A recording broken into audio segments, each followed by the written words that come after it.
हूं जिस दौर में खड़ा होना तो बड़ी बात है, सूरज के सामने टिकना मुश्किल था। उस दौर में अचानक एक खातून आ गई, हुजूर को इशारा किया, हुजूर सहाबा की मजलिस से उठे और जाके बात करने लग गए। थोड़ी देर नहीं, बहुत देर हो गई। सहाबा कहते हम देखते रहे, कब ये जाए, कब ये बात खत्म हो, कब जाए, कब बात खत्म हो।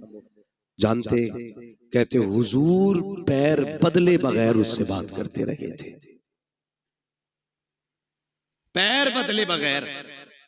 आज मुझे बताइए किसकी गारंटी है जन्नती की? है कोई जो ये कह दे मुझे मौत ईमान पे आएगी? है कोई जो ये कह दे कब्र के सवालात से यूं निकल जाऊंगा? किसी के पास गारंटी है कि पुलसराज से यूं उड़ जाएंगे हम? पता है कि मीजान पे अमल रखे जाएंगे तो नेकी भारी होगी कि गुनाह? कुछ नहीं पता ना, तो फिर अकड़ किस बात की है, फिर घमंड किस बात का है? आज अपनों को वक्त देने का टाइम नहीं हमारे पास। 3 मिनट अपनों की बात नहीं सुन सकते। माफ कीजिएगा, ऐसे बड़े होने से कोई बड़ा होना नहीं कि आपको अपनों से मिलने के लिए नीचे उतरना पड़े। आप हमेशा इतने छोटे रहिए कि जब कभी अपनों से मिलना पड़ा करे तो कदम नीचे न लाना पड़ा करे। ये याद रखिएगा, वरना ये तकलीफें आज मुआशरे को खाती जा रही है। इन चीजों ने आज मुआशरे को तबाह कर रखा है। मुझे बताया जाए, अल्लाह ने 5 भाई बनाए तो 5 बराबर तो नहीं होते ना।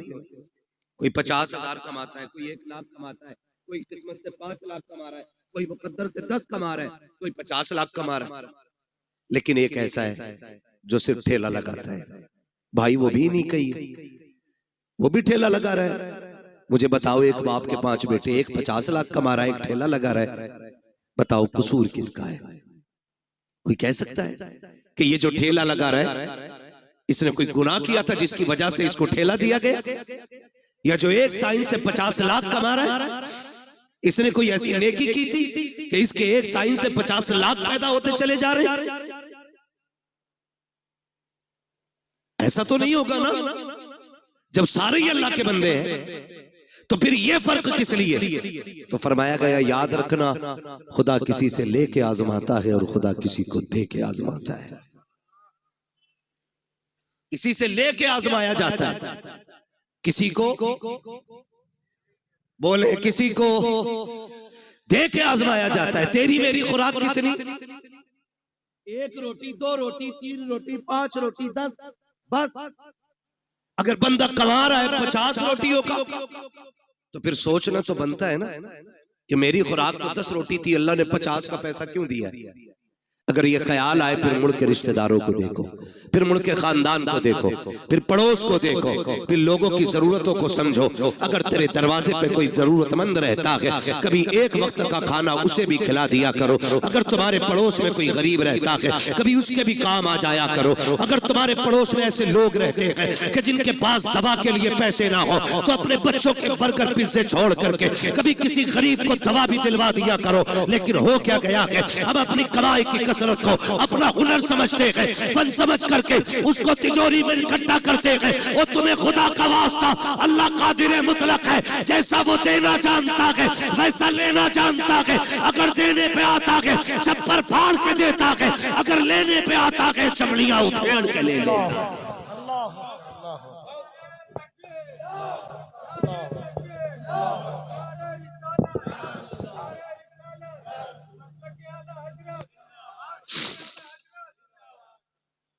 ये सबसे ज्यादा जरूरी है कि हम अपने पड़ोसी के दर्द को समझें,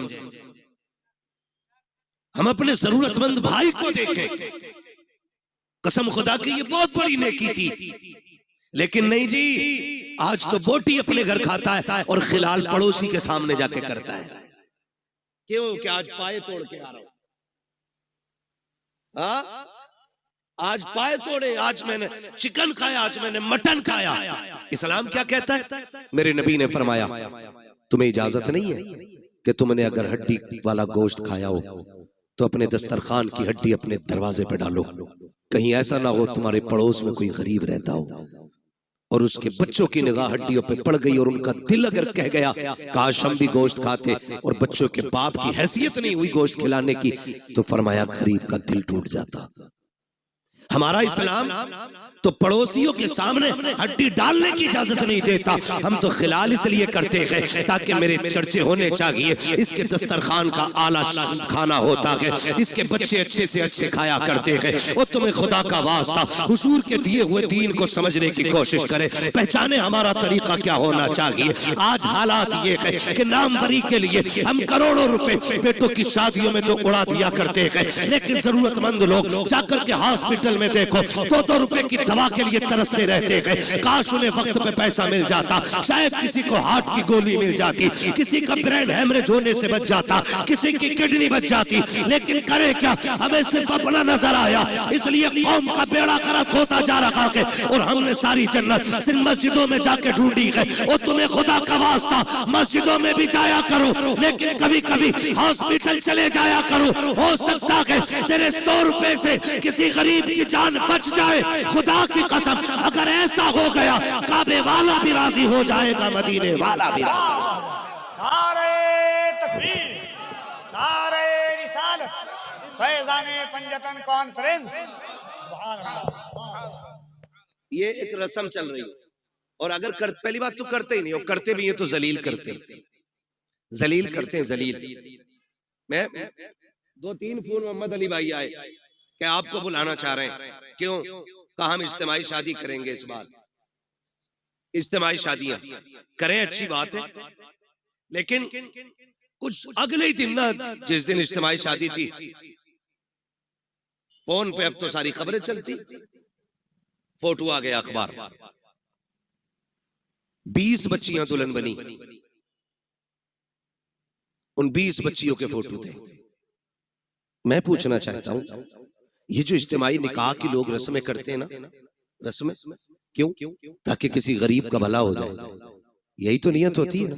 बोले हैं, और होनी भी चाहिए, लेकिन आप फोटो देखो ना, कसम खुदा की एक बच्ची का मुंह पर नहीं था उठा। आप हमें बताएं, कभी किसी गरीब को जलील करने से पहले हमें ये ख्याल क्यों नहीं आता कि इसी लाइन में कल मेरी बेटी भी तो हो सकती है। आज जो ये गरीब लड़के दूल्हा बने हैं, इसमें मेरा बेटा भी तो हो सकता है।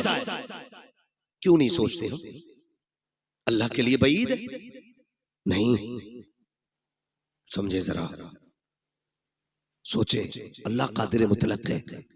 अगर किसी की बात ना गवार गुजर जाए ना, तो जब वो जमीन में घुसेड़ता है ना, तो कोई बचाने वाला नसीब नहीं होता है।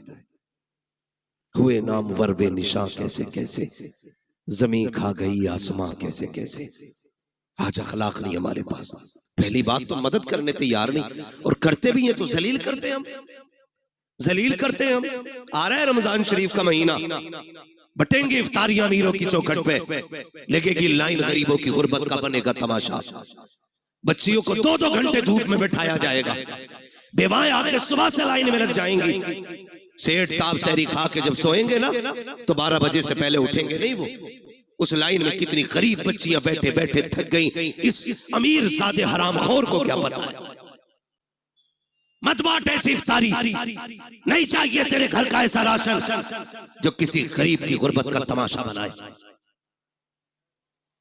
बटेंगे कपड़े गरीबों को, कोई कहेगा सेठ साहब की तरफ से इफ्तारी का पैकेज है, कोई कहेगा फला अमीर की तरफ से इफ्तारी का इंतजाम है, कोई कहेगा फला की तरफ से ये सहरी का इंतजाम है। तुझे क्या पता है? तुम जानते हो, हमने देखा है जब किसी गरीब को इफ्तारी का सामान दिया जाता है या सहरी के पैकेज दिए जाते हैं, उन माओं के साथ छोटे बच्चे भी आया करते हैं, उन माओं के साथ नासमझ बच्चे भी आते हैं, लेकिन इतना तो वो भी समझते हैं कि हमें गैरत आ रही है। एक तस्वीर, एक वीडियो देखी, कसम खुदा की पैर के नीचे की जमीन निकल गई। कफील भाई, अल्लाह किसी को इतना अमीर न करे कि जो वो गरीब की गुर्बत का तमाशा बनाए। 2 बच्चे भूखे खड़े थे, किसी ने देने के लिए कुछ उनकी तरफ हाथ बढ़ाया, जब बच्चों ने लेने के लिए हाथ आगे किया, एक बच्ची की निगाह कैमरे पे पड़ गई। बहन भाई खड़े थे, जैसी कैमरे को देखा, बहन ने उस तोहफे से हाथ पीछे कर लिए। छोटे छोटे बच्चे थे, मुंह मोड़ के चले गए। मैं सोचने लग गया, या अल्लाह, इन बच्चों को भी गैरत आती है,